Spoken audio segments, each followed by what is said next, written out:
Do you know what skeptics will say about this verse? They'll say Jesus never said, "Worship me." Let's examine that claim. Look at this verse in Matthew 28:9. And when they had bowed down in worship to Jesus, they returned to Jerusalem. What do we see here? We see the disciples worshiping Jesus. So skeptics are wrong when they say Jesus never said, "Worship me." Why?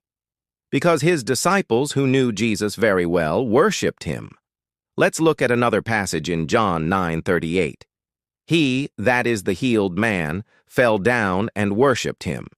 So skeptics are wrong when they say Jesus never said, "Worship me." Why? Because the Bible clearly states that this man who was blind and now could see fell down and worshipped Jesus. So if skeptics are wrong when they say Jesus never said, "Worship me," then why do so many Christians refuse to worship Jesus? Why do so many Christians refuse to acknowledge Jesus as God? Why do so many Christians refuse to put their faith in Jesus as the only way to heaven? Why do so many Christians water down the gospel message and make it more palatable to people who reject Jesus? Why do so many Christians compromise with worldly people and worldly systems? Why do so many Christians live defeated lives? Why do so many Christians compromise in their marriages? Why do so many Christians fail to stand up for the truth? Why do so many Christians fail to evangelize? Why do so many Christians fail to disciple others? Why do so many Christians fail to love one another? The answer is simple. They don't worship Jesus. They don't have a heart that worships Jesus. They don't have a life that worships Jesus. If they did, they would walk out when a movie is filthy and get made fun of by their friends. They would close their Facebook accounts and stop watching YouTube videos that promote worldly ideas. They would stop listening to music that promotes immorality and compromise. They would get rid of their pornography and lustful thoughts.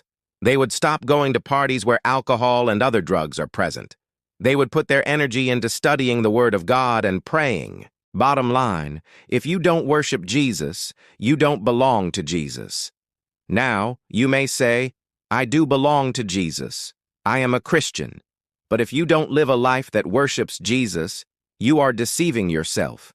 You are not a true worshiper.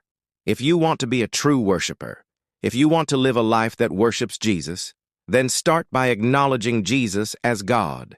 Put your faith in Jesus as the only way to heaven. Don't compromise. Don't water down the gospel. Don't live a defeated life. Don't compromise in your marriage. Stand up for the truth. Evangelizes. Disciple others. Love one another. Simply put, live a life that worships Jesus.